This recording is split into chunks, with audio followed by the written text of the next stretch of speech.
శుభోదయం అండి.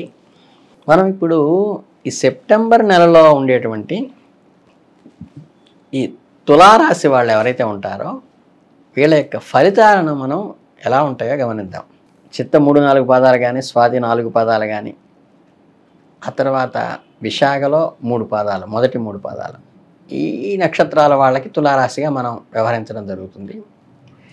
ఈ తులారాశి వాళ్ళకి ఈ సెప్టెంబర్ నెలలో పూర్వార్ధంలో గతంలో వలనే మిశ్రమంగా ఉంటుంది, మిక్స్డ్గా ఉంటుంది ఫలితాలు.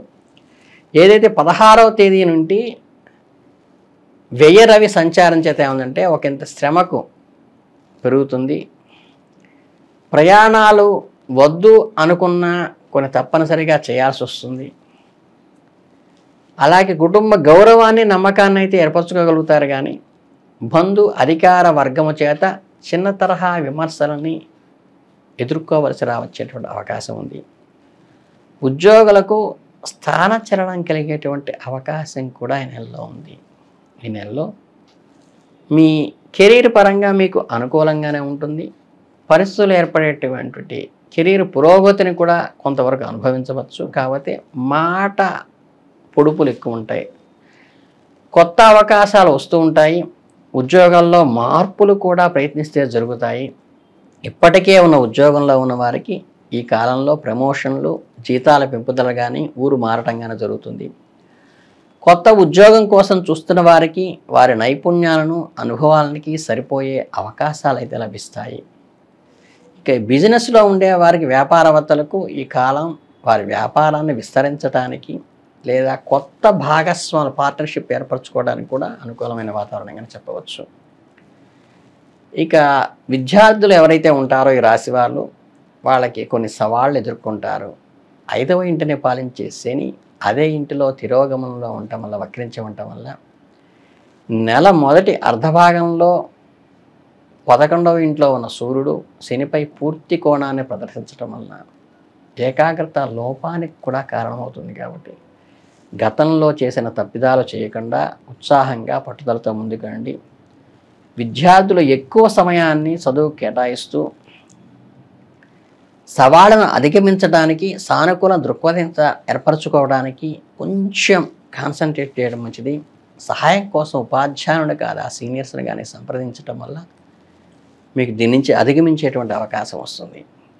కుటుంబ జీవితం ఈ నెలలో 2వ ఇంటిని పాలించేటువంటి కుజుడు ఈ నెల మొత్తం కూడా 9వ ఇంట్లో సంచరించడం వల్ల విస్తృతమైన కుటుంబ ప్రయాణాలు, తీర్థయాత్రలు, సాహసోపేతమైన క్రీడల్లో పాల్గొనేటువంటి అవకాశాలు మీకు అందిస్తుంది.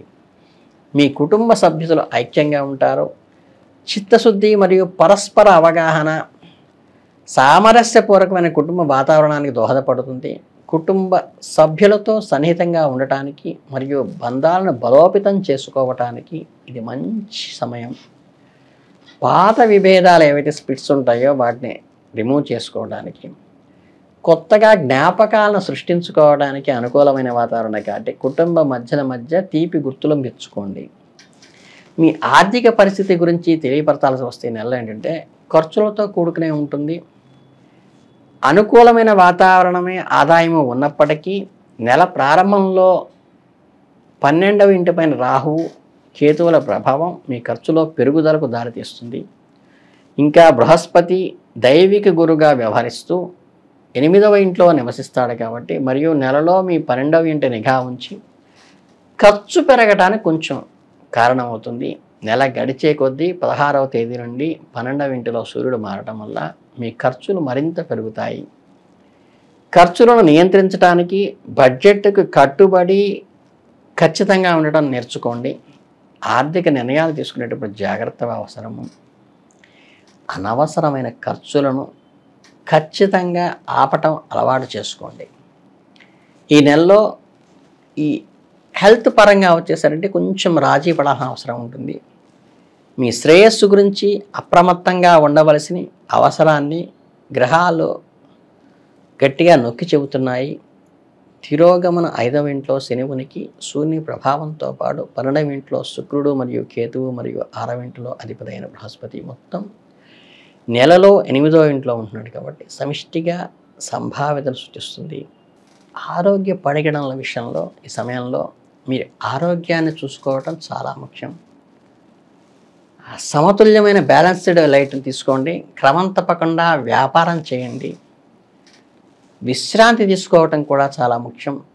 ఏవైనా ఆరోగ్య సమస్యలు తలెత్తితే వెంటనే వైద్యుల దగ్గరికి వెళ్ళి టెస్టులు చేయించుకొని మందులు వాడితేనే మంచిది.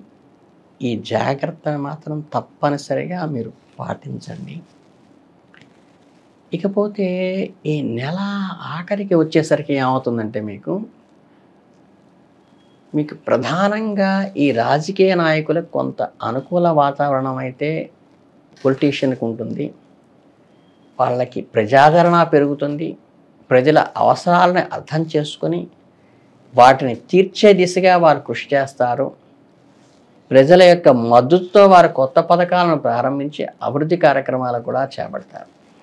కాకపోతే ఈ వాహనాలు, విలువైన వస్తువులు కానీ ఏదైనా పర్చేస్ చేయాలనుకున్నప్పుడు అవి త్వరలోనే నెరవేరటంతో మీ ఆనందానికి అవధులు దాడతాయి. కానీ కొత్త వాహనాలు కొనటం వల్ల మీ ప్రయాణాలు సుఖవంతంగా మారినట్టుగా మీరు గుర్తిస్తారు. అలాగే విలువైన వస్తువులు కొనటం వల్ల మీ ఆత్మవిశ్వాసం కొంత పెరిగేటువంటి అవకాశం ఉంది. స్త్రీలకు అధిక పనిభారం ఎక్కువయ్యే అవకాశం ఉంది. ఇంటి పనులతో పాటు ఉద్యోగ బాధ్యతలను కూడా సమర్థవంతంగా నిర్వర్తించవలసి రావడంతో వారు కొంచెం పని ఒత్తిడికి గురవుతారు. కాబట్టి జీవిత భాగస్వామి వారిని అర్థం చేసుకోవాల్సిన అవసరం ఉంది. కాబట్టి వారు తమ ఆరోగ్యాలపై కొంచెం కేర్ తీసుకోవాలి. తగినంత విశ్రాంతి తీసుకోవాలి. ఏ చిన్న లోపం కల్పించినా డాక్టర్ని సంప్రదించి మందులు తీసుకోండి. పౌష్టికాహారం తీసుకోవటం, వ్యాయామం చేయటం ఈ నెలలో చాలా ముఖ్యమైన సూచన. ఇక ఈ స్మాల్ స్కేల్ ఇండస్ట్రీస్ ఎవరైతే ఉంటారో, చిన్న తరహా పరిశ్రమలు కానీ, ఈ అగ్రికల్చర్ వీటి చేసే వ్యవసాయ రంగంలో ఉన్న వాళ్ళకి కానీ ఆశాజనకంగానే ఉంటుంది. మీ కృషి ఏదైతే ఉంటుందో ఫలితిస్తుంది. వ్యాపారాలు పెరుగుతాయి. రైతుల నుంచి దిగుబడులు వస్తాయి. ప్రభుత్వం నుంచి సహాయం కూడా, మంచి రేటు కూడా వస్తుంది. కుటుంబ సభ్యులు మీ అభిప్రాయాలను ఏకీభవించడం వల్ల ఇంట్లో సామరస్య వాతావరణమే నెలకొంటుంది. అందరూ కలిసికట్టుగా ముందుకు సాగుతారు. ఇంట్లో ఎలాంటి సమస్య తలెత్తినా అందరూ కలిసి చర్చించుకుని ముందుకు వెళ్ళడం అనేది చాలా సూచన మాత్రంగా మీకు ఇక్కడ తెలియజేయడం జరుగుతుంది. ఇకపోతే ఈ మాసంలో ప్రధానంగా చేయవలసినటువంటి చిన్న చిన్న ముఖ్య పరిహారాలు ఏమంటే, దైవారాధనతో ప్రాతకాలమే సూర్యుడికి అర్ఘ్యం ఇవ్వటం కానీ, అలాగే గణపతి ఆరాధన చేయటం కానీ మీకు చాలా మంచిది. దీని ద్వారా మీరు బ్రహ్మాండంగా ముందుకు వెళ్ళి మీ భవిష్యత్తు ఉజ్వలంగా ఉంటుందని మనస్ఫూర్తిగా కోరుకుంటూ మీకు అందరికీ ధన్యవాదాలు తెలియజేసుకుంటూ ముగిస్తున్నాను.